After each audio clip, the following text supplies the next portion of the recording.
application was going forward, going to work, is it? Well, no, I don't understand. I mean, I'm not in the association. Yeah, Miss Allen, Kim Jason. I used to work in construction. Should I hand this out ahead of time? Sure. Or did you want me to wait until everybody, whatever? Well, wait for the research. Yeah. Before the meeting starts. I'll write it again. All right. To everyone.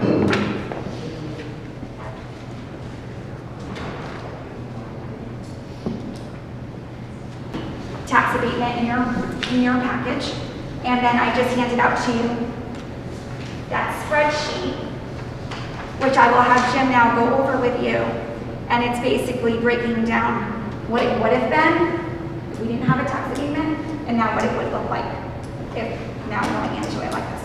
And I'll have Jim explain how he came up with those numbers.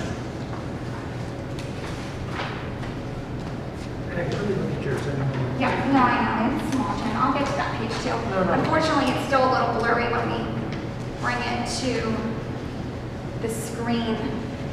All right. I don't need to get really too far into the concept of the tax abatement, but the misconception that many people have is that a tax abatement is effectively the city writing a check to the developer and foregoing millions of dollars of income.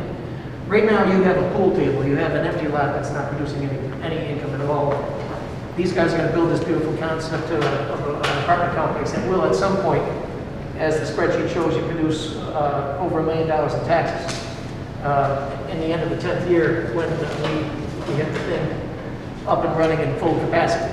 So what we've done in this analysis here is we've done a comparative analysis of what would the taxes be in the event that there was no abatement, using a valuation of the property in the third year that we estimate to be about $37 million, and a 70% assessment, and a current mill rate of, what's it, 39.87. 27. In any modeling exercise, we have to make some assumptions. And of those two assumptions that I made, I kept the mill rate static for 10 years. That's not realistic, but if I make any assumption that the mill rate's going to go up or down, it's just fanciful and it just makes the model irrelevant. I also do not make any assumption regarding the increase or decrease in valuation in the 5-year revaluation, because who knows what the economy bears. So what I've done in any modeling exercise that is done in any financial modeling with this type of exercise, you just maintain those variables to be static. That said, if you look at that last page, if you that she's got on the screen here, in the event that we exercise the tax abatement in Article 5 of the Tax Incentive Program for the City of Stratford, Article 191.9, with the abatement for the first 3 years of 100%, then going down 20% a year, or 10%, yeah, 80%, 70, 60. You can see it in the analysis, years 3, 4, 5, 6, 7 through 10. The taxes paid over 10 years are about $3.6 million. Had there been no tax abatement, it would have been over $10 million with a full tax assessment of $26 million and a $37 million valuation. It would have been $1,046,000 a year in taxes. Again, this is not lost revenue. This is opportunity money that the city is foregoing to entice a developer, and any developer, to do this type of transaction. If you compare the tax abatement with the full tax assessment, you're talking about a $6.8 million forbearance of the taxes that would have been paid. Now that said, you're not losing money per se, because you have, on 154 units, you have well over 200 people living here, call 200 people, but those 200 people are spending, on average, this is just a national statistic, about $25,000 per person in local economy, groceries, pharmaceuticals, things along those lines there. That's $5 million that they're spending in the economy. You also have those people paying taxes on their cars. If it's $300 per person, or there's $60,000 or so taxes that the town was earning. This forbearance is not lost revenue. There was that whole issue that happened in New York when Amazon was coming into Long Island, and they made a big issue of thinking that they were giving Amazon, this big company, a tax break. And they killed the deal, and they lost billions of dollars because they thought forbearance was the city actually writing a check. That is not the case. This is the city deferring the revenue that they will be earning in any developer, not just the Vermont ones. Any developer asking for this is doing the same thing, and that's what your Article 5 is allowing. So while this shows a $6.8 million deferral of taxes, it will eventually be well over $1 million in taxes upon full assessment, upon the abatement of the tax program. I don't know if there's any questions on that. I can certainly address them. Just so I don't forget, we are going to So, if I heard you correctly, there was an increase in construction costs of about $6 million.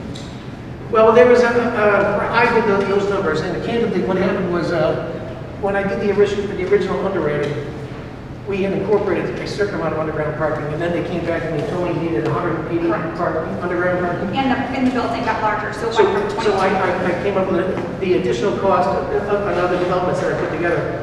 I used an additional cost of about $25,000 per space for the additional parking of $4.5 million, somewhere in that range.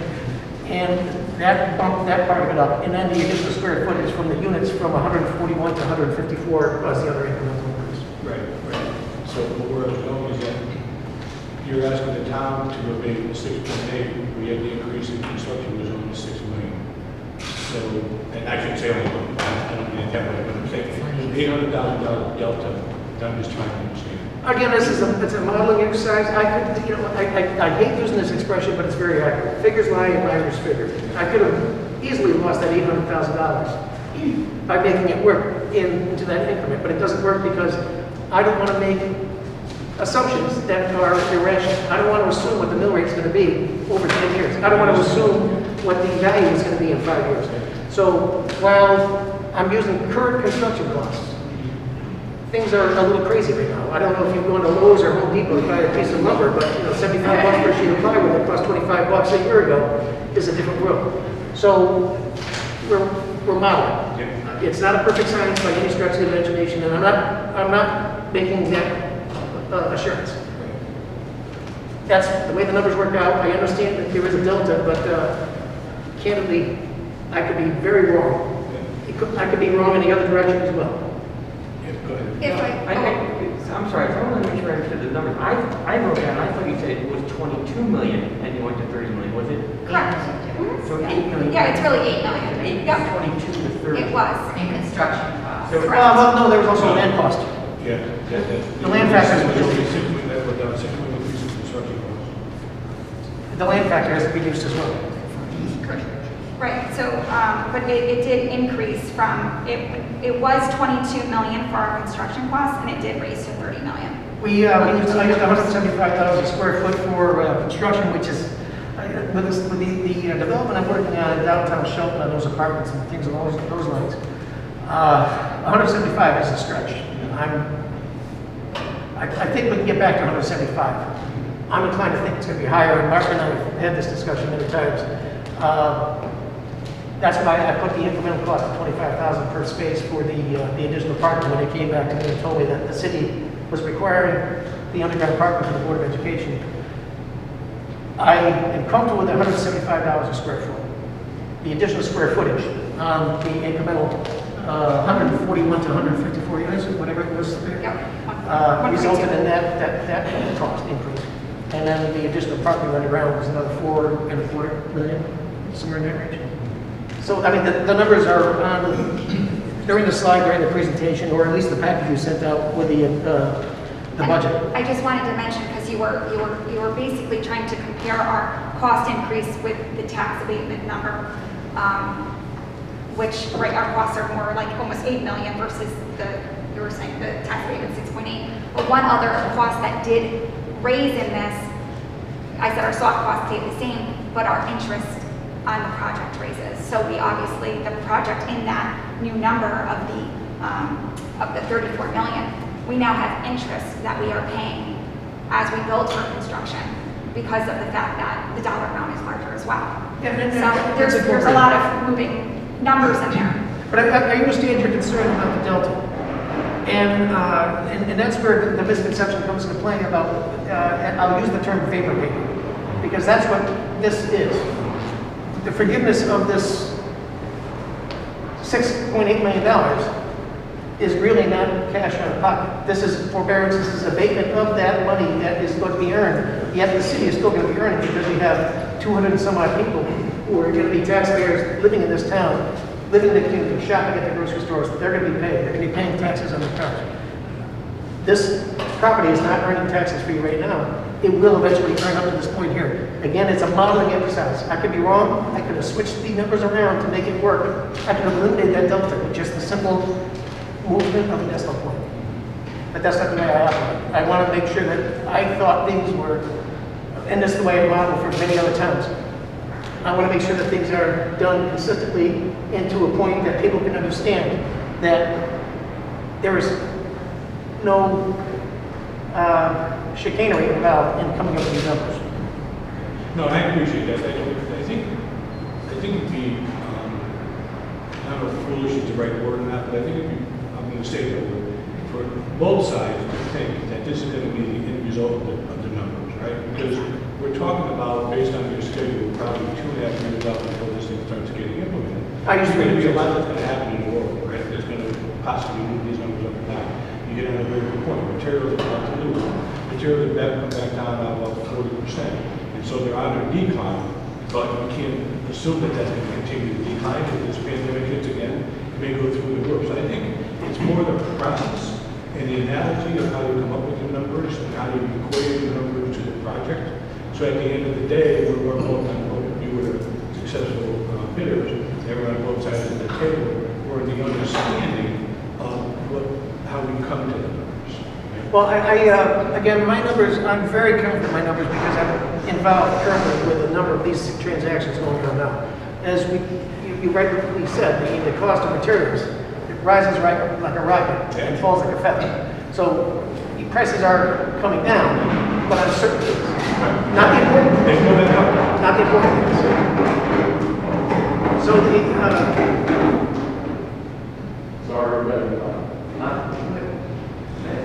but that said, I'm using real numbers for existing ongoing projects happening now on Howell Avenue in Shelton, in Ansonia on Main Street. These are deals I'm involved with on the financing and development of myself. So I'm very confident in these numbers in today. But you make a very good point. In 2 years, I could be completely off base. In 2 minutes. I mean, the Fed can make a change in the interest rates and we have a whole different world.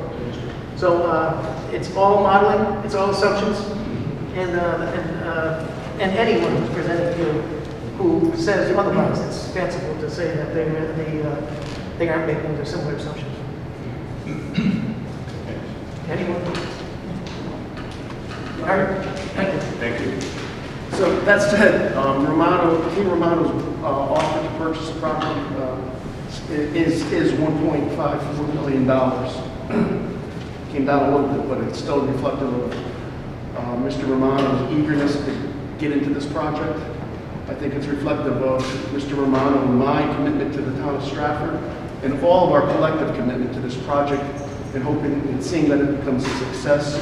Again, the eagerness here, the desire to build out this project with Team Romano with the team of very experienced engineers, architects, financiers, leads me to the conclusion that it's going to work and it's going to be a success for our town.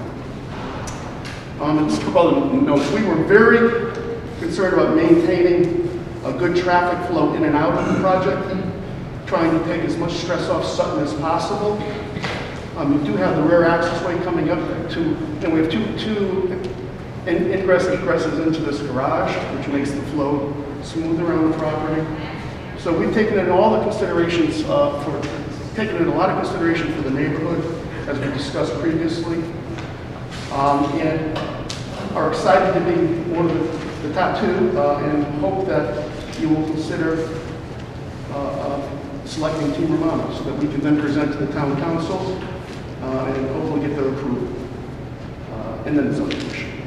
So if there's any questions, please have at it. Thank you for the presentation. I think it was, I'll start.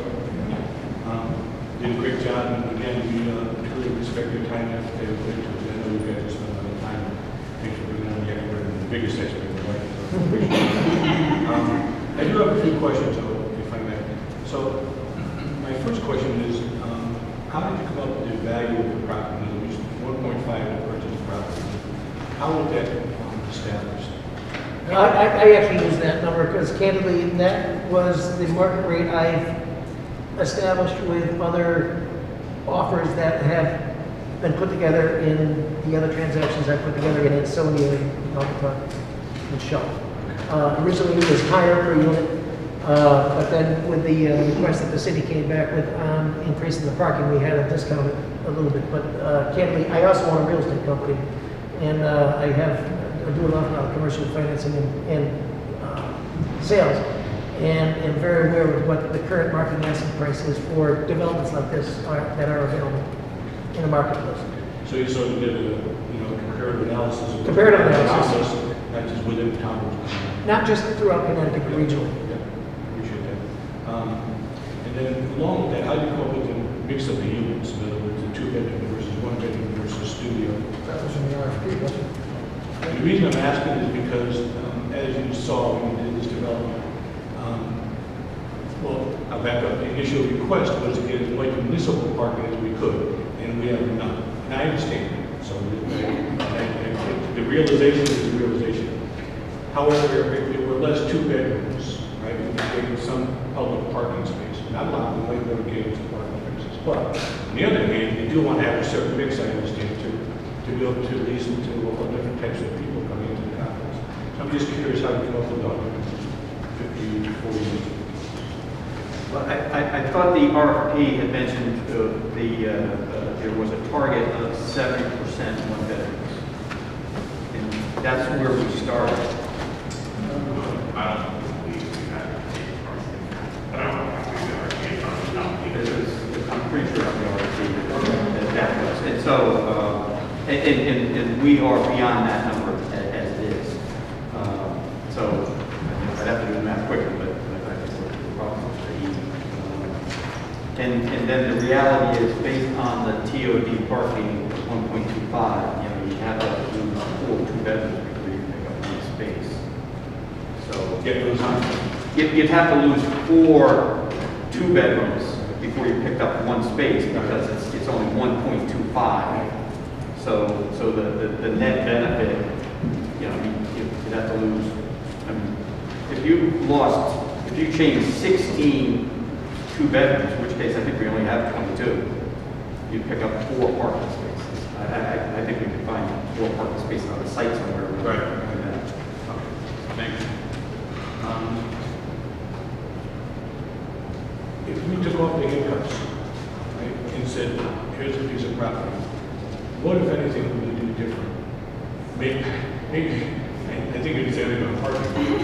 But on the other hand, see, in our opinion, the underground parking adds a tremendous value to the property because it puts a lot more gradescape, and it is an absolute direct response to what we've heard by both the Historical Society, by the town people, by the town politicians. I mean, pretty much everybody in town is screaming, as little surface parking as we possibly can. So keeping that aside, what, if anything, we could do different with the project? You took the words out of my mouth. I would love to reduce maybe 30 units, put the parking up above, put all the Board of Ed parking, screen it with green giants. But like you said, if you want everything on the ground. Because if we could make a smaller building and just park on the building, we can get rid of the tax abatement. And when a smaller building is still make sense economically if you as a If we just kept the parking under the you're going to building. be like, this guy, no, but, because he may say, parking nuts. So, I know there's a balancing act, right? Because if it gets too small, acquisition and everything else, you're not going to go to do anything. So, I know there's a balancing act, but I'm just, in generality, because let's face it, we did come back with some pretty strict requirements, but again, because it was responsive to the town. So, but I think it's important for us to know as a selection committee, when it comes time to that selection, we make our recommendation, that the town understands that, look, the alternative might have been this is what we are.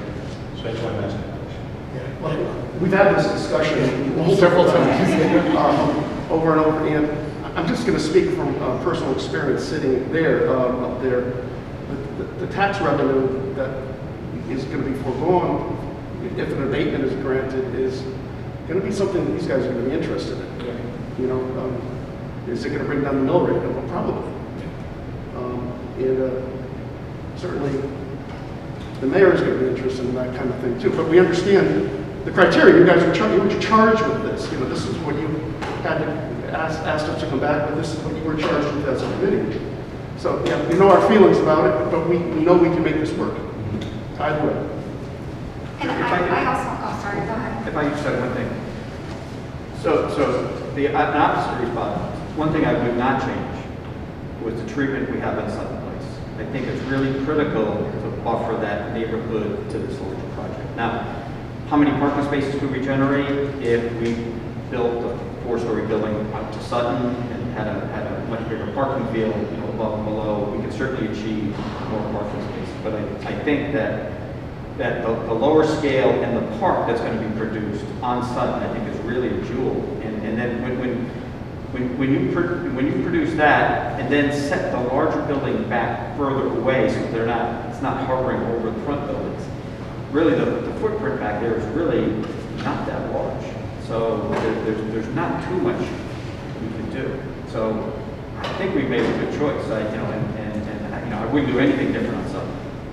So I think we just thanked us for that minute.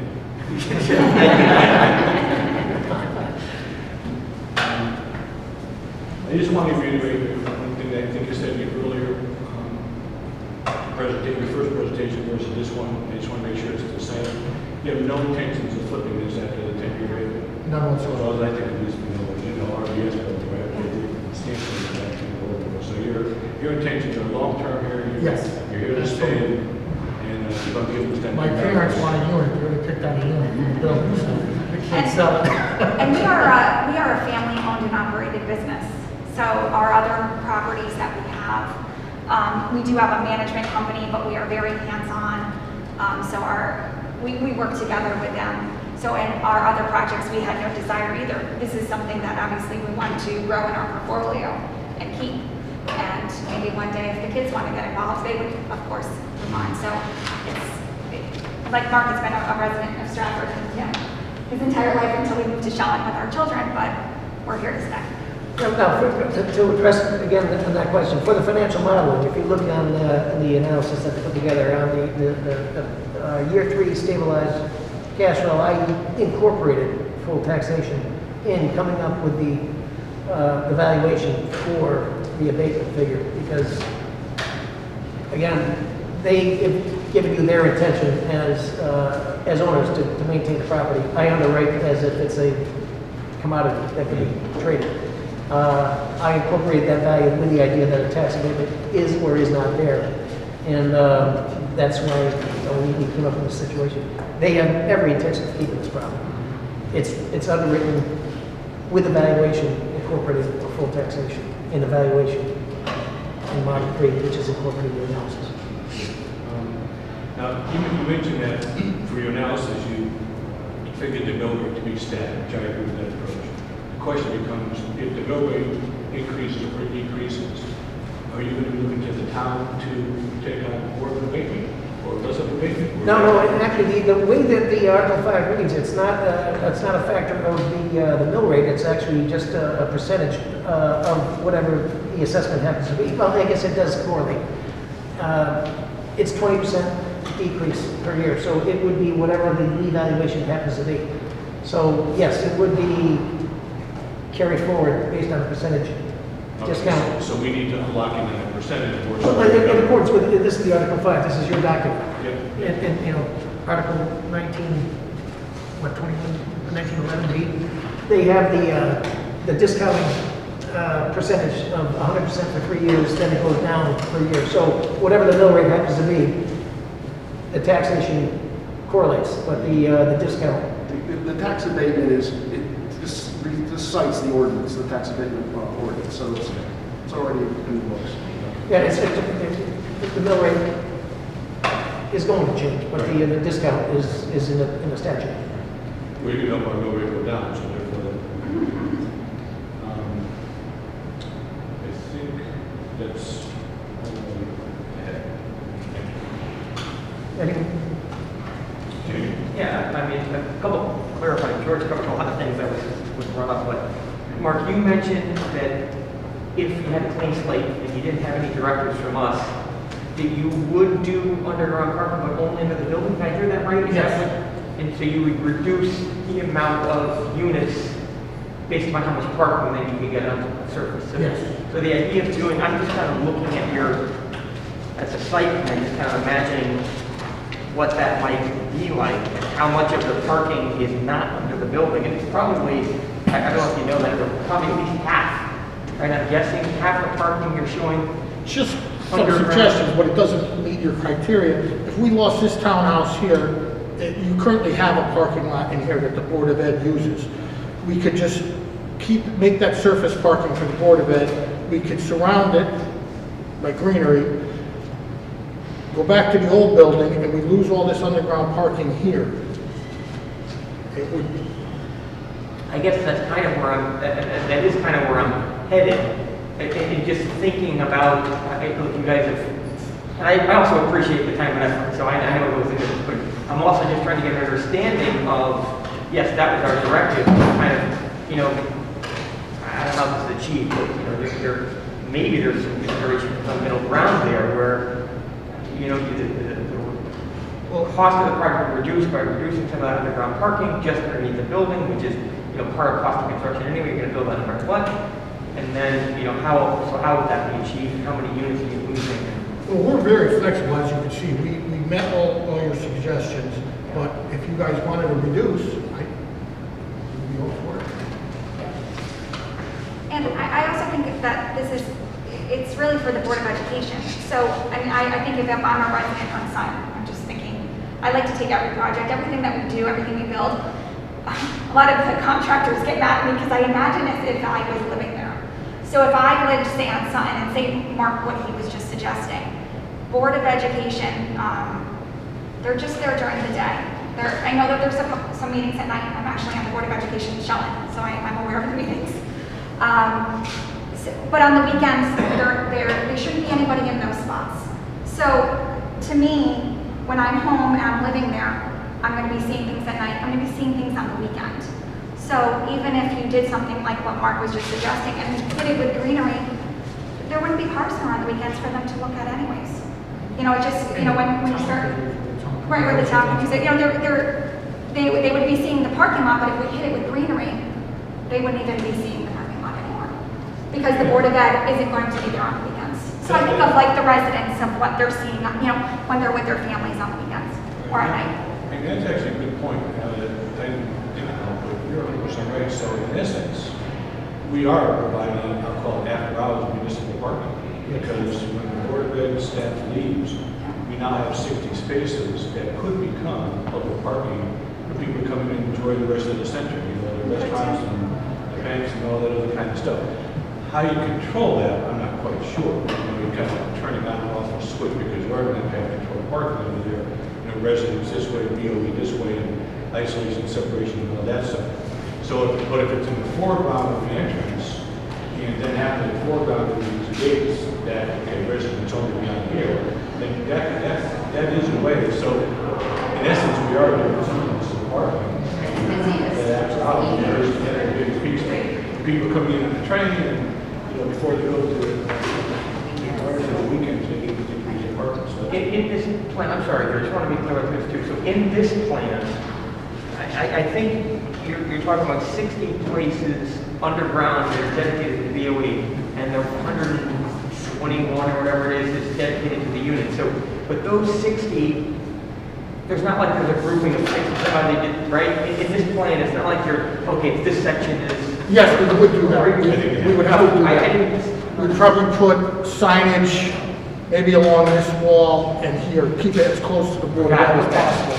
And put the signs you see in parking garage, parking for board, staff for Board of Ed only. So to George's point, then somehow there were some controls in place that could be used for, you know, all the restaurants in the center, things like that. Yeah. But we would definitely want to hide it with some greenscapes.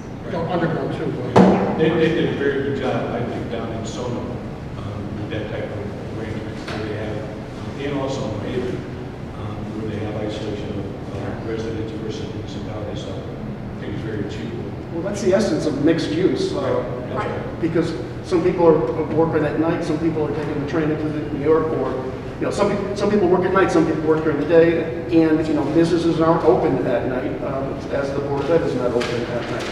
Typically, such a crazy news that happen. But that said, yeah, that, you guys hit on this, the issue of how we thought about the parking. Well, see, Amy just she's working this well, that's why she came here. So I'm gonna go back one more. So the parking, if the town had nothing underneath, there's a certain cost to this project that you're gonna pay for the parking for the residents. So was that taken into consideration in the financial analysis of what the town would pay, what market company would have to pay no matter what? My incremental cost, I figured, because of that change, was in excess of what, 4.2 million? In that range. In the initial overview that we presented, or they presented, I wasn't here, we had incorporated a certain amount of underground parking. And then when the change came through, I was calculating based upon what Bob Simpson and other people have built in Shelton, and what their cost of parking garages were into this analysis. So that analysis has the incremental overview, not what was already there. It's the additional cost. In the analysis, it says that in your proposal, I just want you to make sure that the analysis basically says that ongoing, there will be no cost to the town for rental spaces, right? So that BOE is in perpetuity, that parking for the BOE is in perpetuity of the project. Yes. Correct, with no cost to the town. Correct. Now, I just had a question on the engineering side of things, the traffic impacts. How much do you think that this will impact the Main Street circulation? And we haven't done a full study of that, but, you know, I think the impact will be minor, because you're going to be coming out on, right next to Main Street, and, you know, a lot of people will be taking the train. I would imagine quite a few people will walk. Considering that this is a TOD, is there an opportunity to provide bike parking and remove some spaces, or in addition to some spaces? Because you have an excess parking there. Oh, yeah, we were going to provide basketball. We hadn't done that level of detail. Because we will be having our Main Streets on Main Street too, so I just was thinking maybe something we could like the bike to the station. You know, I'm sorry. You can go. Given the keep in mind the traffic flow, there's East Broadway, in and out of East Broadway. There's certainly the exit way that we would take a right and go out of Sutton if they chose to do that. Not sure who would choose to do that. But you also have the rear access way from Main Street along I-95 that comes up to the Stratton. So there's quite a bit of flow for traffic. All that should take off the burden off of Sutton, certainly, and just make it easy to get in and get out of the place. So where is this? That's East Broadway. Okay, what's this house? That's That's the old Copper Copperpot's house, so Sir, Excuse me, sir, what's sir, getting taken down, Blando's? sir. You have to sit. This isn't open public for questioning. Yeah, but I didn't understand what he was showing. Sir, the committee's asking the questions. You can sit down. Yeah, but he's trying to Finish show us- later, but this is for the committee to question. I'm part of the committee. No, you're not. You're listening. You're the public. It's proposed that there would be a driveway here to East Broadway. That was understood as part of the proposal. We take down the garage that's there currently. That's what's we're using town property to accommodate. correct. I think it's a good proposal. Thank you for your comments. Thank you. Patrick, did you? No, I actually was gonna ask the same thing that we got, so I have, she answered my question with the entrance and egress, so thank you. Jamie, were you done? Well, I think so. I was, Go ahead. well, the parking thing, Mark, I just wanted to understand, can you go back to that underground parking? And I'm just wondering, you know, if you eliminated parking that's not under the building, do you know about how many, I'm trying to count quite, about how many spots is that? The original That are plan? not underneath the building? I think we added 100 spaces, at least 100, yeah. We're gonna go back to the original plan. As it Not compares- the alternative, correct, right? Yeah, that one. This one, That one, it shows 80, I can't read, 80 spaces? 82 spaces. 82, so roughly 99 spaces we added underground. But some of them are underneath the larger building. Yes. Right? Yes. So my question is, how many spots in the newest scheme are not underneath the building? I would venture a guess of 70 to 75. All right, so fairly close to the number of spaces that are a town, what we have stipulated is a requirement for the Board of Education in that neighborhood. That's right. Okay, that's what I want to have clear in my own head. Okay. Can you share the renderings? You want to go back to the renderings? Yes, the sectional use. The first ones, sure.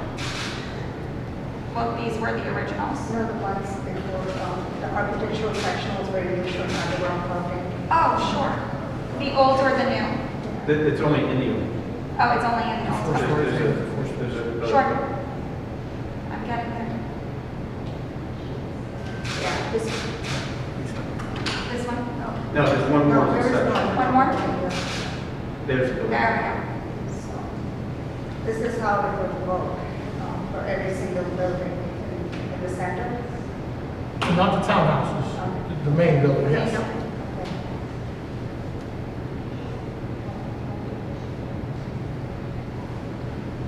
Do you think there is a demand for that much of development, like in terms of occupancy? Yes. Yes, again, I also own a real estate company, and we're leasing up the properties on Howe Avenue, Shelton, and we had a waiting list for people who are still under construction. And they're getting $1,250 for 500 square foot studios and $1,650 for one bedrooms with their eyes closed. This is right at the train station.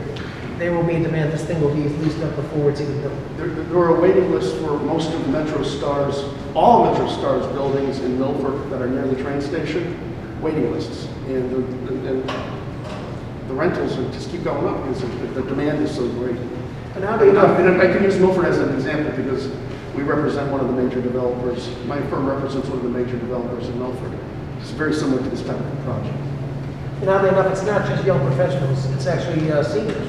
People are selling their houses at outrageous profits, and they want to stay around here because they have kids and grandkids around, and they want to have an apartment around here, access to New York, but they want to go to Florida or Arizona, whatever. So it's amazing the number of seniors who are actually buying versus young professionals, or renting, I should say, versus young professionals. I just have one last question. Will there be an on-site manager to manage things?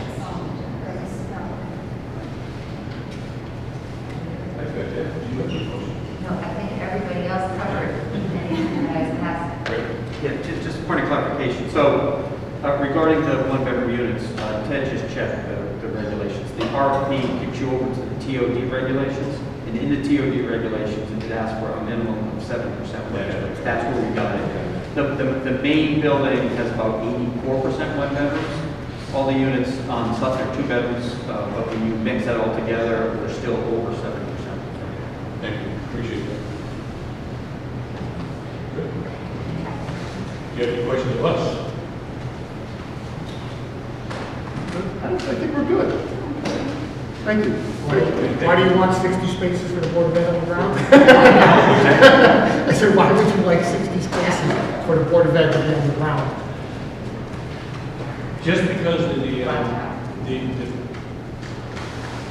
mass of the population that we're used up to, whatever we want to be in, they don't want service for it. I think, everybody understands that it's going to come as a premium, but I think, again, as an architect myself, I think it's money well spent on all parties. I think it really does enhance the quality of the project. It really enhances the surroundings of the project. the beautiful park that you have up front, enhance that even further. So I think everything about the project, and look, the less pavement, the better chance it has to be received by, as you mentioned, people here. So that's our goal. Thank you very much. Thank you. Thank you.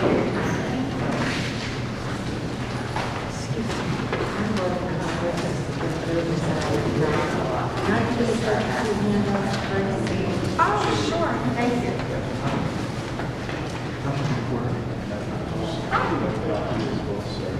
No, that's fine. And I want to thank you and give our true appreciation of you being willing to take our comments and our questions and so on and so forth to come back with the second civility. Now, what we're trying to do, as I mentioned before, is we're with the two finalists, we're trying to take all the input that we've had from both folks and have those comments to give to both developers to come up with proposals that they felt best adhere to those comments. So we realize that this takes a tremendous amount of time, and we do appreciate your time and effort in coming back with this proposal. And we'll start the same way we did on the very first proposal, introducing myself as Stuart Perham. I'm chairman of the RDA in town here, and also chair of the selection committee. Jamie Miller, chairman of the town architectural review board. Mary Dean, Economic Development Director. Patrick Carlton, I'm with the Connecticut Metropolitan Council of Governments. We're the regional planning agency that includes the region that includes the township. I'm just testing this out. I am Susmita Toto, the town planner for Stratford. And if you're able to speak through that mic, just to check if things are working. Is it working? Yes. Okay, And good. then I would just like to mention, Good. which I did to Damien initially, Ryan Ehrenhaus, who is the Historic District Representative for the committee, has a new job, is not able to be here, but he's reviewed all of the, both of the proposals and provided his questions to the committee, which we are incorporating in our questions. Great. Good morning. Firstly, and most importantly, our team is very honored and extremely humbled to be here with you today as a finalist for the former Center School RFP. Thank you for this chance, and we appreciate and respect this opportunity very much. We would also like to personally thank the selection committee again, the Economic Development Director, and the mayor, as well as the Stratford community. We fully recognize and value all of your tremendous efforts and considerations, your suggestions, and your thoughtfulness in the selection process and throughout this RFP process. We also recognize the importance of your role here today to establish, to determine, and to ultimately recommend the right development team who can design, develop, and execute the proper TOD vision for this community and complement Stratford's revitalization efforts. We feel confident we are the right team to execute this vision. Sutton Place is a well-designed, Class A, boutique and branded TOD apartment community with classic New England architecture, modern amenities, and a community place with a strong sense of purpose. Today, we hope for you to learn more about our Sutton Place development, more about our team, and more about our promise to create and execute the right TOD development and the right TOD strategy that Stratford, the community, and its residents can be very proud of. We have listened to you very carefully and to all of your suggestions, and as you will see, we have implemented many of your considerations into our revised plans here today. We have listened. We have spent a considerable amount of time and careful thought to further improve our project. Our hope is what we present today will meet and hopefully exceed your expectations. We also hope for you to learn more about how our project will help energize the local community and foster and engage local community interaction and neighborhood and community involvement. We also look forward to further discussions with you and the town to help further develop and energize our proposed neighborhood Sutton Park area. We have made a suggestion of a complementary concept similar to Rowayton's successful Shakespeare on the Sound, which has turned into community highlight, an anticipated event in Rowayton. We look forward to further concepting with you. and maybe to create something, a similar type venue here, such as pop-up plays or the Shakespeare on Sutton Park, for all to enjoy. Sutton Park could be a cultural resource and an identity for the Stratford community and bring together community involvement, enjoyment, and learning. We also look forward to further discussions with the mayor and the economic development team to potentially rehab and create Sutton Place Community Arts Center adjacent to our proposed East Broadway access, and potentially renovating that old historic home to something special and lasting. Our team is very familiar with working with organizations such as SHPO, which is the State Historic Preservation Office, and we look forward to engaging their great knowledge and their recommendations, along with yours, to recreate a piece of Stratford's history and possibly make some special venue for local artists and community creatives to engage, interact, communicate, and express themselves. We look to continue to work with Stratford, the town hall, and the community to bring this vision to life. Just to reintroduce myself and our team, my name is Damian Kalinagi. I'm the proposed co-developer of Sutton Place. Alongside me today is my partner and good friend, Scott Zwilling of Spirit Investment Partners. Scott and I have the utmost privilege and the honor to have assembled what we consider to have an amazing development team for Sutton Place. Bindfield, Eckerson, Light Associates, Kalinagi, and Spirit. We are confident our team has the experience, the knowledge, the ability, and the financial capacity to execute this project. We're using our own equity to get this project off the ground and financed. We are committed to this project and to Stratford's community to get it done. We are long-term owners. We are not planning to sell this project when we're complete. We are looking to reach out in the process and engage the community and get community thought and community interaction in this process and work together to develop something special and sensitive to the community and to the neighborhood. I will now let Bindfield take you through our revised architectural designs and our project highlights. Thank you very much.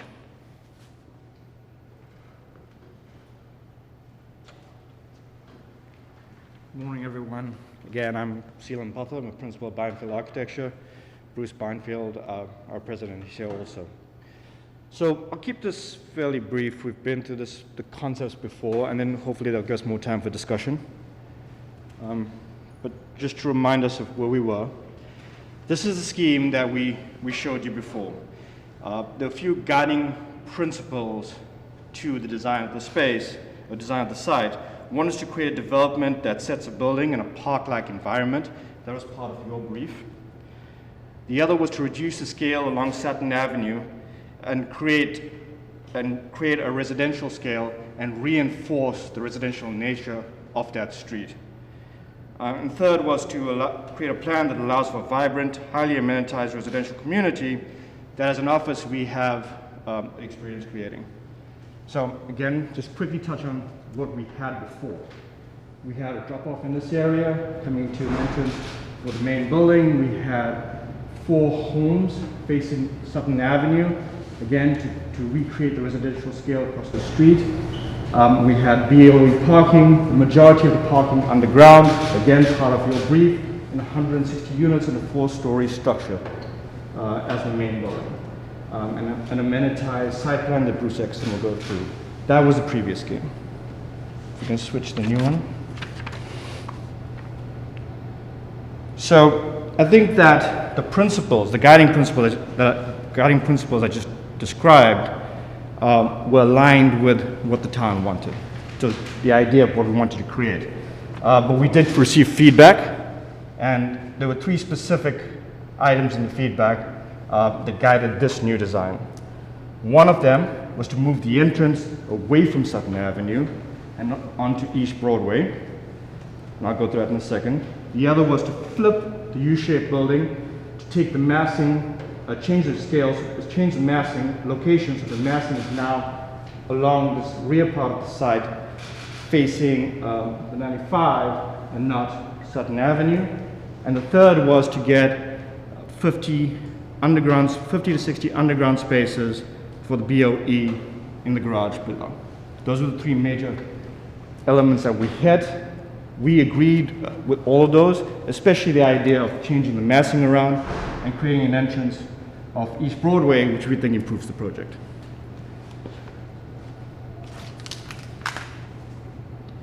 So what you see here is creating this entrance of East Broadway and potentially a nice drop-off with a terminating vista on this building that you'll see in another slide into the amenity space in this area. You drive in, if you were a resident, you would come down this driveway around the rear of the site, down a ramp into the garage, and all of this parking is below. If you're visiting the Board of Education, you could come up here to these spaces above and a few extra spaces here and access the building that way. There's a stairwell from the garage to get into the board, to get from those parking spaces in the garage to the Board of Education as well. And then with regards to the site, we've done this a few times. Our office has created these residential communities. Part of the success of these spaces, of these developments, is creating a sense of place, a place where residents feel like they're living in homes and not just a general apartment. We do that by aligning the apartments with amenitized spaces like this large courtyard, 30,000 square feet, working off of approximately 8,000 square foot interior amenity. This would potentially have a pool and a deck for residents to enjoy. We have these 3 townhouse-like structures facing Sutton Avenue, again, to reinforce the residential scale from across Sutton Ave. These are 2 stories. This is 4 stories. In these, you would have 2 multi-story dwelling units, garages on the ground floor that you access from these curb cuts, again, mimicking what's happening across the street. And then you have single-story units above these garages.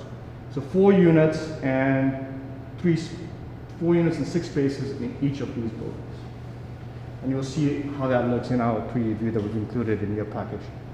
And then with regards to residential, double-loaded corridors, we'll see how that works on the floors above, with these lower floors having access to the amenities here. And what was nice about your suggestion, really, about flipping the massing, was that only these 2 potentially gable-end structures at 60 foot wide and 4 stories high face on the Sutton Ave. This is about 80 foot. This is 80 foot plus another 100 feet. So the large mass of the building is well removed from Sutton Ave now. So we thought it was an excellent suggestion. And it also opened up the courtyard to the rear of these townhouses, so now you're creating even a stronger sense of community. But these guys can walk out their back door and enjoy this courtyard. So for all those reasons, we really appreciated the feedback and we thought it was positive for the project. We think the sense of entry could be something special. You'll see it from East Broadway. You're driving along, you see your proposed driveway, you see a terminating vista, you see a building at the end of it. So there's no questions on that. And there's a beautiful landscape plan, but Bruce will describe that. We can go to the next one. This is just a slide showing that plan that we just saw in context, right? So you see now how far this mass is away from that home. And this is going to be an important development for the town, so we'll take the time and effort and care to make sure that this approach is a special one, and one that everyone knows is there and sees. This is a massing plan, again, just describes what I went through before. You can see quite clearly that those scales match. And you see quite clearly that that mass is far removed from that. And then these are the only 4-story structures that are even close to that road. So this reinforces this idea. Sorry, it was a quick question. This reinforces the idea of pushing the mass back, and what that does for the perception from Sutton Ave. If you're standing across the street from Sutton Ave and you're looking at what is essentially a scale of a house, these townhouse structures obscure the view to the mass of the building, so that you can only, if you're looking over this portion of the building, you maybe catch that ridge, but you catch nothing of this. And obviously you'll have vistas between the buildings, but for the majority of the development, you won't see that mess.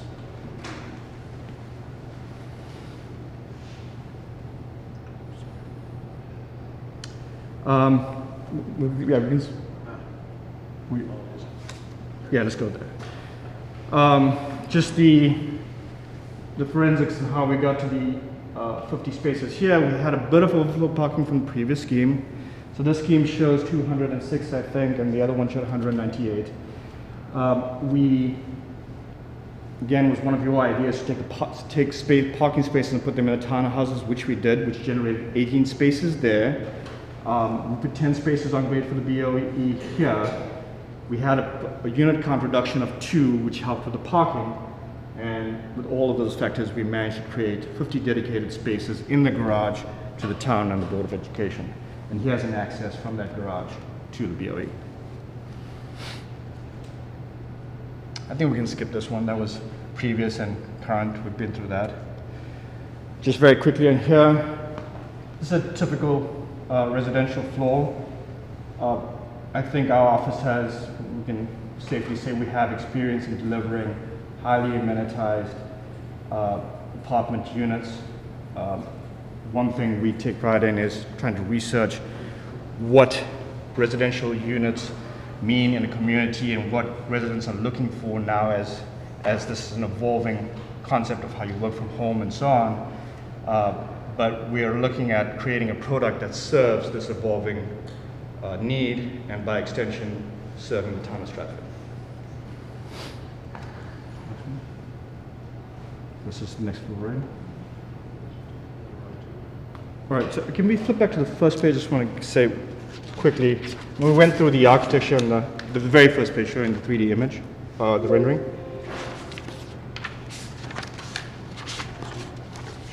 No, just the, yeah, that. Okay, so finally, as we discussed this before, but the architecture is envisioned as a distilled and abstracted New England vernacular. I won't say much more than that. I mean, we've been through the renderings before, but our office takes pride in that, and we're confident we can achieve an attractive building. So, that's all I have. Any questions? Bruce, you want to talk about the landscape and then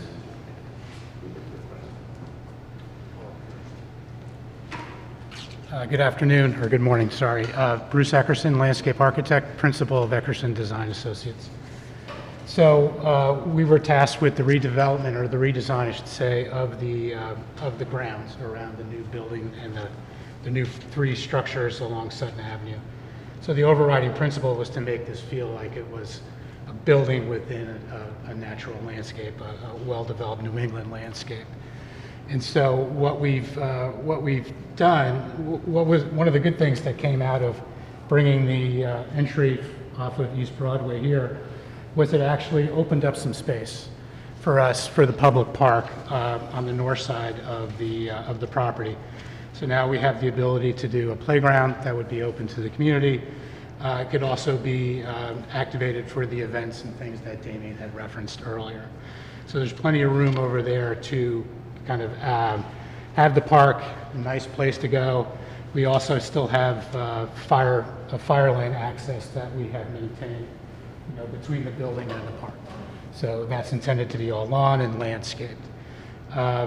Along Sutton Avenue, again, we pictured this as your New England kind of street.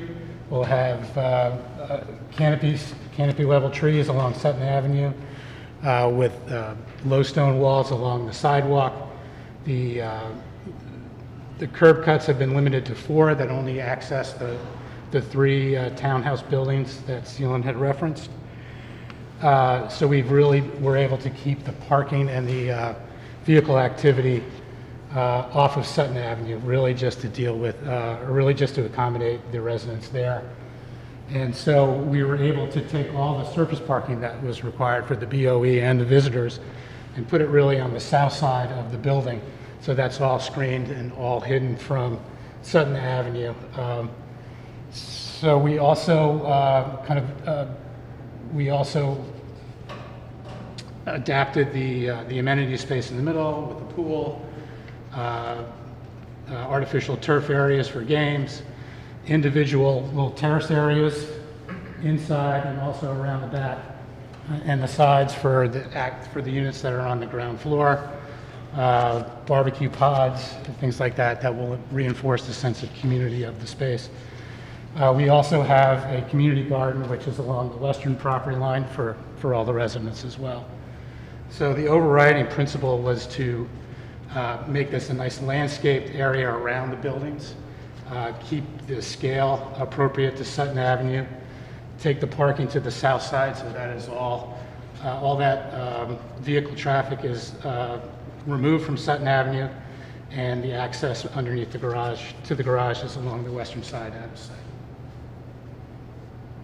The only thing else to add is, the park on the left side is a public park that, as we discussed last time, and what Amy had mentioned, is for the community, for, people in Stratford.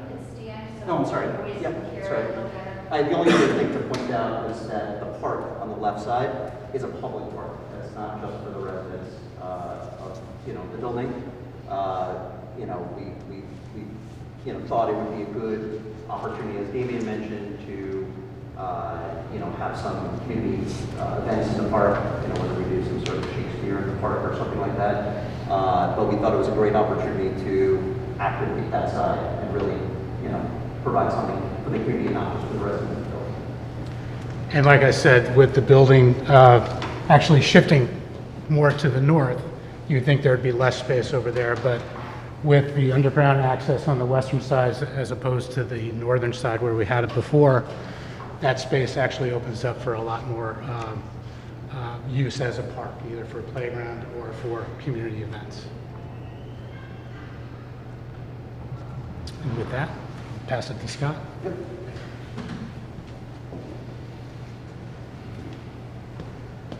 Hi, just to reintroduce myself, I'm Scott Swelling. I'm one of the co-developers of the project. If you can go to the source and uses, Max.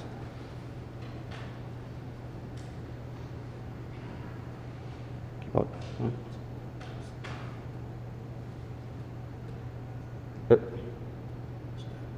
There you go, stop, okay. So just to kind of talk about what's changed, in the new scheme, we've lost 2 units. So we're down to 160 units. And one other thing to point out that is not shown on the plans is in those townhouse units, we have a 1-bedroom unit that is above the garage. So it's essentially it's all 2 stories. That could be made into a 3-bedroom unit, which is what we have here. We have the 3-bedroom units. It could be, 6 2-bedroom units and what is it, 3 or 4 1-bedroom units. Three. It'd be six 3-bedrooms. Yeah, that's right. So we thought it was a good opportunity to provide, an extra bedroom, make them 3-bedroom units. There's not too many of them, and I think that ultimately they'd be very successful, in terms of demand. So the total project costs about 40.338. That's been, working closely with Steve Nazardo, our contractor. Costs have gone up about $500,000, and that's mostly due to the parking. The parking plan originally, the garage was just under the surface, the footprint of the building. We've now expanded the footprint of the garage to, it's essentially under the space in between the townhomes and the actual building. So there's some additional costs there. The original plan was to finance it with 70% construction debt and 15% mezzanine debt, but the project can't support that extra debt, so we've lowered the mezzanine debt to about 9 or 10%, with the rest being equity. It's a larger equity investment for us, but we felt it was better suited for the project. So I think we went from $6 million in equity to $8 million in equity. Go to the next page, Max. We don't have to harp too much on this. Really the only things that changed financially would be the taxes, which I'll go over next. The market rent, nothing changed except now we have a 3-bedroom unit. I think we're pricing those at at $3,750. We had two-bedroom homes originally priced at, I think, $3,450 or $3,500. So for the extra bedroom, we have that priced at $3,750. Go to the next page. And then the parking income is substantially, well, it's lower because we lost 8 spaces in the garage that we were renting out to our residents. Go to the next page. So, and just to mention, on the parking, you know, the plan to have the spaces for the Board of Ed, there's no intent of charging the Board of Ed or, you know, the community for those spaces. So that's just a loss to us. We plan on maintaining it. You know, and what we originally did, and just to reiterate, you know, the cost of the underground garage, you know, and the way we thought about it was to come up with a tax incentive plan that would essentially pay for the cost of the garage.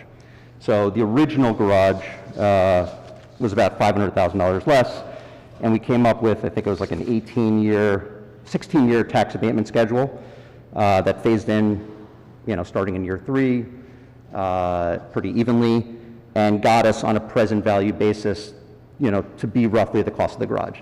Now that the cost of the garage is a little bit higher, and we've lost the 8 parking spaces. Actually, we lost more. We lost 42 spaces that we were planning on renting out to our residents for underground parking at $50 a space. So that's about $25,000 in lost revenue that now we're giving to the Board of Ed. So the kind of capitalized value, the value of that lost parking is worth roughly $500,000. So net, you know, we came up with a tax incentive plan that's roughly almost equal to the cost of the garage plus the lost revenue. So the only difference here is this 2 extra years in tax incentives, and the phasing is,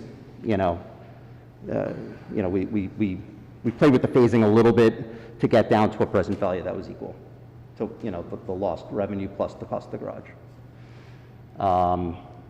That's the only thing that has changed. The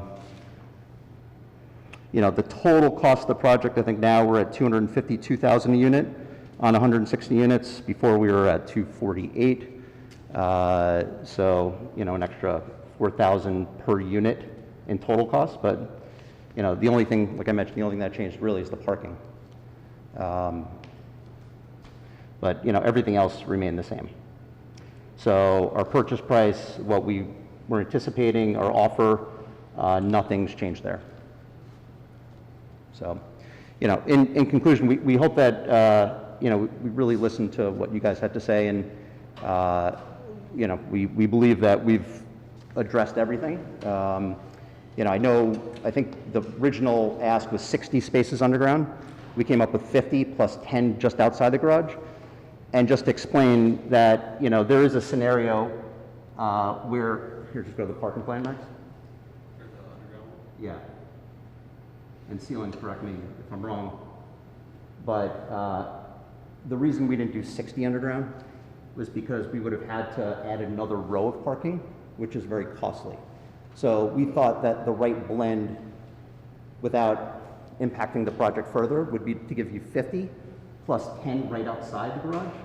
But if you had said, listen, we absolutely want 60 underground, not 50, we could do it. It's just extra cost that we thought, if we get almost there, we thought that was a compromise. But again, that's something we absolutely could do. It's just an extra cost.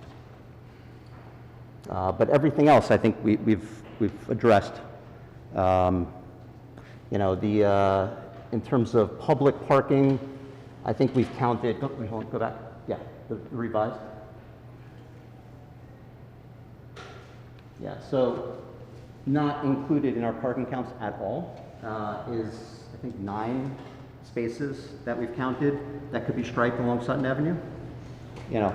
That's not included in our plan. That's just, I know there's been a need for public parking. That could be. And then the other thought, in similar to a project that I've worked on in South Norwalk, is, if the Board of Ed needs their spaces for kind of the average workday, and most of the demand for traffic is going to come at night for restaurants, there is a scenario where, People can come and park after work hours, and you can get extra public parking there. But that's not factored into any of our numbers.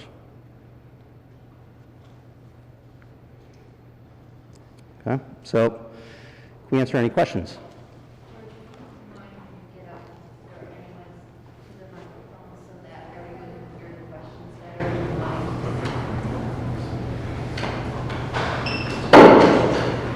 If there's architecture questions, I'll let you.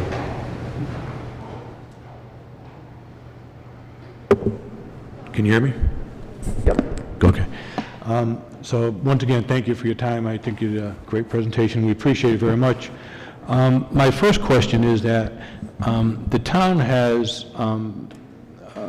basically allowed for a 10-year abatement, and you moved that up to 18 years. Mm-hmm. So you're asking a lot of the town financially that is not written anywhere in our ordinances or any of our requirements. Can you explain why you went that far, and could you go back to a 10-year abatement if the town council and the town father, so to speak, had mandated that?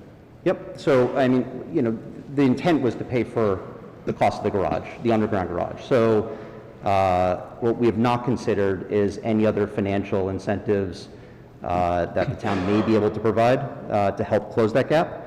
But, you know, I mean, it was completely arbitrary how we came up with 16 or 18 years. It was math, you know, to come up with, on a present value basis, that those savings that were equal to the cost of the garage. So if the town said, listen, you know, we're only providing 10, then we still have a gap between the cost of the garage and the present value of those savings, which, you know, we can look into other, programs. I don't know if there's any other, offerings the town could have, grants, whatnot, that could help close that gap. So that's something we can absolutely look into. Okay.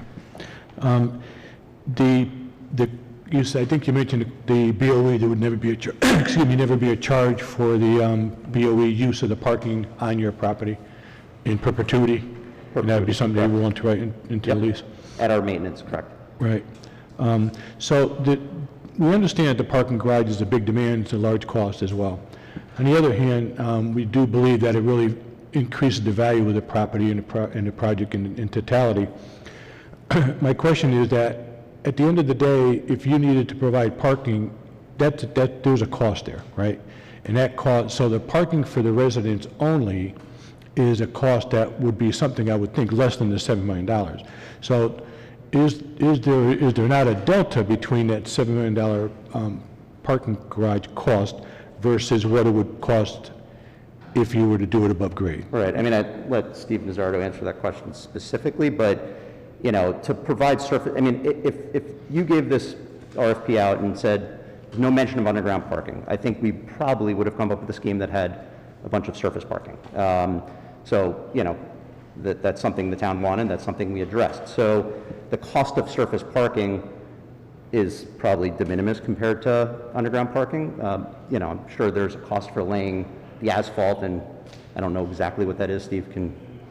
Yeah, there's a lot of things that go into the underground parking, the extra concrete work, the extra steel work. Obviously, the elevator has an extra stop. You got the dry system for the sprinkler. So yes, there is a cost associated with putting asphalt, but it's a much lower cost than the parking garage. But the parking underneath the building itself is basically an extension of the foundation walls, right?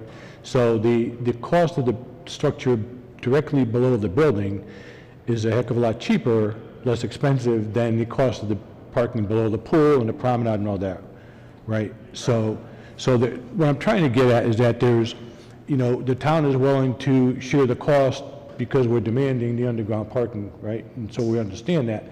But there is a certain expense that comes from the developer anyway, regardless, for just the residents. So I'm trying to understand if you've taken that into account and that delta there. Yeah, I mean, we haven't done that math specifically, but I think most of the costs that we've addressed are really for the underground parking garage. And I mean, we can take a closer look at it and tell you exactly, you know, but, you know, I don't think it's going to be substantially different, but we can take a closer look at it, sure. Okay. And, you know, we understand as a committee and as a town that we put that strain on you. But that aside, if we basically took off the handcuffs, what would you do different with the project, if anything? I mean, are we missing something? Should we be doing something different that we haven't presented to you? Again, let's take the underground parking, because we all know that that's a strain. But other than that, is there anything else that you would change with the project if you came in here without any of our demands or questions or comments? Yeah, I mean, you know, Bruce, do you want to, just from a pure TOD or, you know?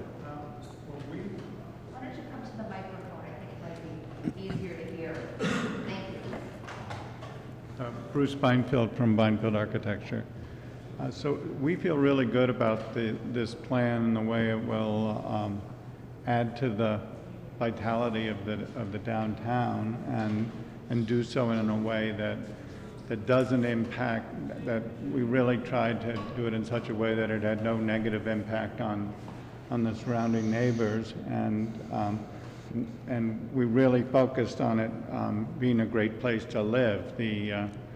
As I mentioned at our initial interview, we've done a number of apartment building projects of this size, and by amenitizing them in such a way, they become really vital communities in and of themselves, and then all of the people that live here will be going out to dine and shop in the downtown area. So we see it as a great project for downtown Stratford.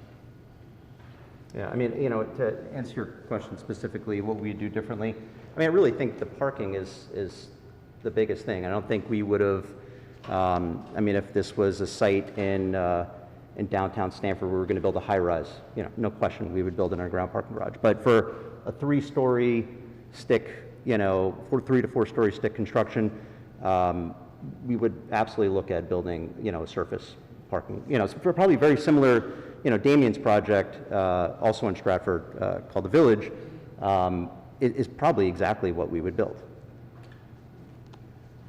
I realize there's a balancing act here, right? So you need so many units in order to have this thing make sense for you financially. Right. So, you know, our approach has always been that the more surface parking, then potentially the less units, the more pavement, the more that's sort of against the direction that we've gotten from the, you know, the rest of the townspeople, if you will. So that's where we're driving this from. We're not driving it that, you know, we just don't want parking. It's coming from a lot of different. And I get it. You know, from a community perspective, to have the green space, you know, if I was the town, I can't say I understand. But there's, as you know, there's a substantial cost to doing that. So, you know, that's what we've tried to address. You know, I think, you know, if you said, okay, forget the underground parking garage, we'd probably go back to looking at, a plan similar to what Damien's done at the Village. But, you know, I think what we've done is great, and I think, you know, if we can figure out how to bridge that gap, then I think at the end of the day, you know, the town gets what they want, and we have a project that you know, can be viable. I mean, there's no doubt you've done a lot of research in how you come up with your solution. Another question that I have is the potential concern about the homes on Sutton. It's a pretty big number. I think it's $37.50, if I recall. I'm sorry? I think the rental was $37.50 a month, if I recall. Just for the 3-bedroom units. But right. But again, if we broke this into a 2-bedroom and a 1-bedroom, you know, it's less. Right. So you feel pretty confident in your marketing analysis that you'd be able to, last thing we want to have is beautiful townhouses that will be empty in Sutton. No, I think there's substantial demand, or there's demand for townhomes. You know, I've, you know, between Damien's firm, my firm, you know, and Beinfeld, I mean, we've built billions of dollars in you know, multifamily projects throughout Fairfield County. So I think we have a good understanding of what, you know, the demand is. And I feel pretty good about having a small amount of, you know, larger townhome units on Sutton Avenue. I think there's, you know, those will always be in demand. I'm not sure I want 100 of them, you know, but, you know, to have 6, 3-bedroom units that are a little bit larger, I feel pretty good about that. So you feel the mix is good? Yeah. Okay. Back to your abatement, and we mentioned this earlier, is we all understand that prices, especially nowadays, are on a roller coaster ride, right? Prices have gone through the roof, now they're starting to come back down a little bit. Who knows what the pandemic is going to bring us, and it's going to go up or down. When it comes to the abatement, should we be because at the end of the day, we need to equate your proposal with the other proposal. We need to make a recommendation to town council. So what we're trying to understand, is it the number in the abatement, or is it the percentage of the number? And is the mill rate static, or did you figure a fluctuating mill rate? How'd you come up with that analysis in regard? Right. What So remind me, Max, I think we assumed an inflation in the mill rate. You did. And it was math in terms of years, the phase-in schedule. So we played with it to get to that present value. Obviously, if it was 4 or 5 years of zero, right, as opposed to 2 or 3, that would change the need to go out longer, right? So in terms of the taxes, remind me, Max, what the tax analysis. Stratford property taxes, you work this assessment over years. We assumed a 3% inflation of the mill rate from present day mill rates through the entire whole analysis. And so we, using that analysis, took a projected full value taxes and then played with the percentage of taxes phased in. So there's a full tax bill and then that got us to our full tax bill projected, and then took a percentage of that to give our tax savings, and then value that as a present value to get to that 7.403. So our full taxes, after the abatement wears off, is about $1.7 million, growing, right? So with the projection of inflation. With the projection of inflation, correct? Yeah, and we'd be happy to open up our books and show you that tax calculation, because I think there may be more abilities on the town's part to figure out a solution than what we've just assumed, rather than just some schedule with a phase-in in a number of years. So we'd be happy to share that.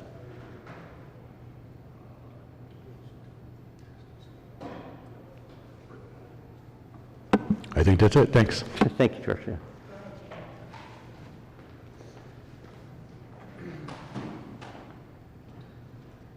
Okay, thanks you guys for all the hard work. I know what goes into putting a project like this together. So I just wanted to kind of piggyback on a little of what George said, because it's one of the things that have been running through my mind. And that's the cost of the underground parking as it relates to what you're going to try and receive in tax abatements. And I know you said, if you took the project without any restrictions like putting underground parking, you might do something like was done by Damien, further south on Main Street.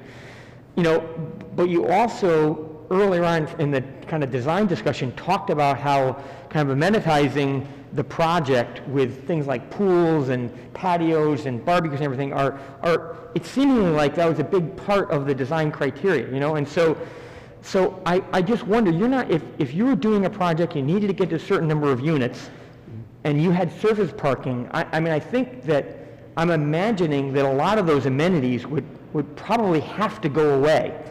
Not necessarily. So the site. Okay. Well, yeah. No. And fair point. The site is how large? I can't remember off the top of my head. How many acres? 3 point. Okay. Yep. I mean, I'm saying, if you want to answer that, Sure. Because we got a full amenity package. I got 5 acres, 1.4. Well, I'll try to answer from an architectural point of view as opposed to Yep. financial to Scott. Fair. Yep. If the one thing that would change, Chancellor could change, we have to study it closely, is that this is a 30,000 square foot courtyard. On average, for large projects we've done in New Haven, we have 2 large projects in New Haven with massive courtyards. On average, they between 15 and 18,000 square feet. So this is bigger than we normally do. And as George, as you know, we're putting this over a parking deck and putting a pool over a parking deck. It all gets expensive. So we would ordinarily stay away from trying to create such a large courtyard over a parking deck like we did on Damien's project. So in effect, this would squeeze like that. You'd lose units potentially in this central area, but this would be compact. But, I mean, to give you an idea. So you can get a double drive aisle. The way we would do it, just starting off, if you were doing like Damien's, and you get a double loaded drive aisle around the perimeter of this, and squeeze the building slightly to do that. Yeah, and I mean, just in very simple terms, Damien, your site's an acre, 1 point. I think it's like it's under 2. It's like 1.6. 1.6, and he has 100 units fully amenitized, right? This is 3, we have 160. So, you know, I still think,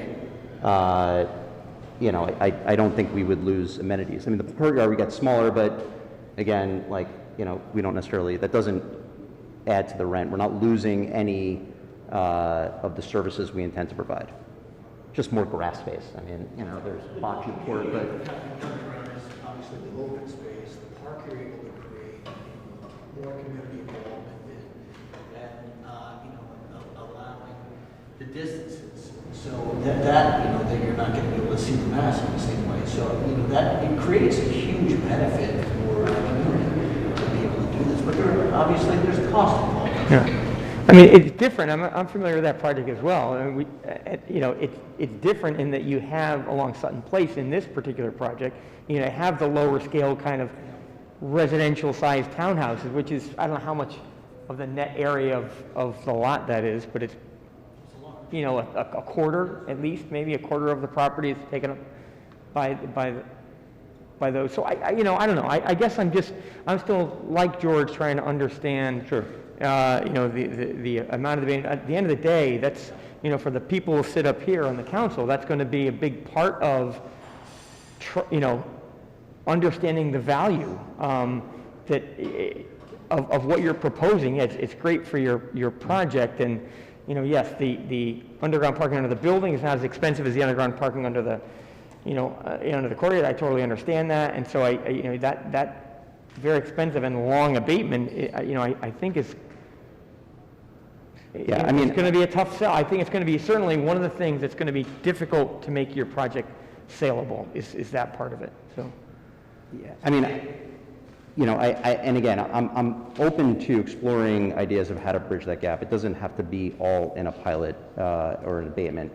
But I mean, there's, you know, I think the best way to do this, I can gladly open up our books and talk through numbers, you know, what's behind these numbers directly, so you can kind of see everything. We're happy to go open book. Okay. Because I think that'll help show. But I mean, it is, you know, it is expensive. There's a reason why, you know, most 3- and 4-story garden apartments do have surface parking. I mean, unless the rents are substantially higher, you know, and then the rents can offset the cost of a below-ground garage. Mm-hmm. You know, the rents here are good, but it's not, you know, if this was in a tighter site, if it was in Fairfield, if it was in Westport, Stanford, Granite, you know, then we would look at, you know, I think we would probably look at an underground garage because the rents can support it. Mm-hmm. Understood. So, and then the one thing I just wanted to make, I'm pretty positive we discussed it last time. I just want to make sure I'm clear again about it. The purchase price of the $750, you know, the cost of creating that park isn't coming out of the cost of the project. The $750 is paying for. Yeah, so we said the purchase park. price is $750. We're allocating $500 towards the park, you know, and $250 for the net purchase price of the land. So, you know, that's. Okay, just wanted to be clear. Okay, I think I'm good. Thank you.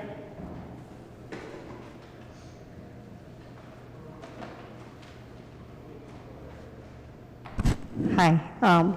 I really like the design of the project, and it looks very aesthetically pleasing. I have no major questions. I asked the same question to the other team too regarding traffic impacts, and if you had done any analysis on how much of a traffic impact this would be on Main Street and nearby. We haven't done a traffic study at this stage in the process. That would be something that we would do in our due diligence. You know, we've kept almost all the traffic off of Sutton.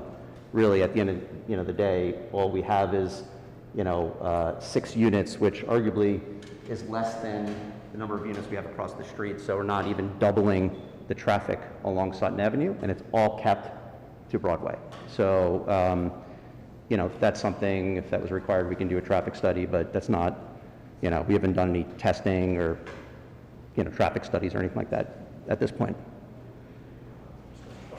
I'm sorry? 12 units, sorry, yeah. Thank you. Thank you for your presentation. Just 2 points of clarification. Can you give us the total amount of underground parking spaces and also surface spaces? Yeah. So I believe we have, I don't know if you have those numbers handy.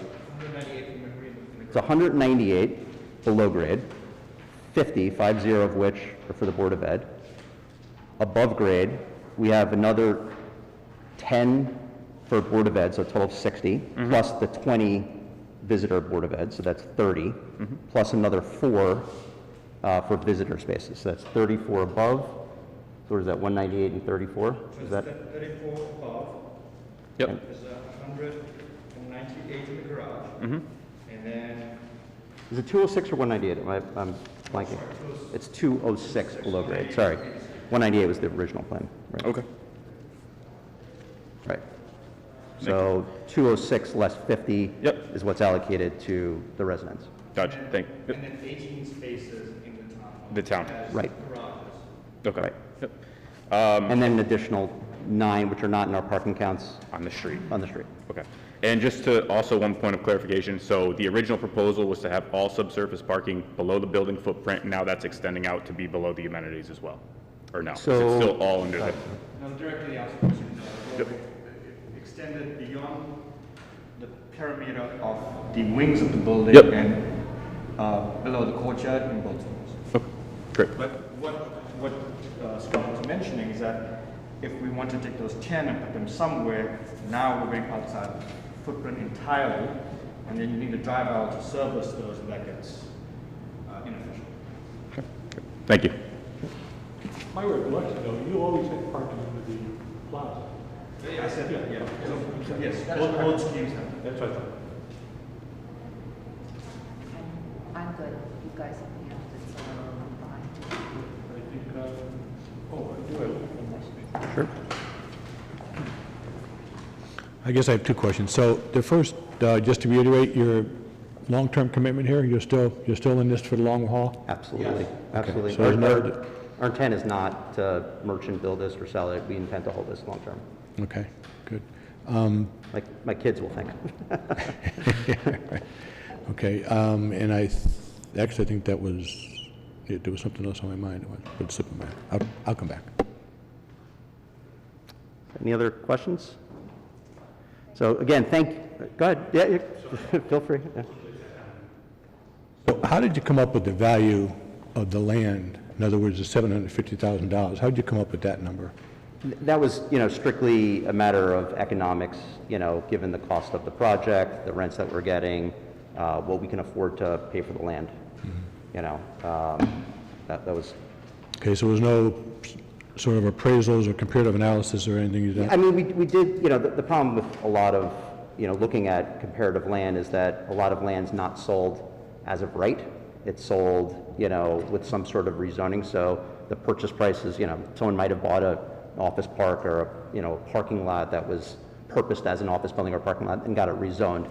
So it's not, a directly comparative analysis. At the end of the day, what developers can afford to pay for land is a matter of the economics of the project.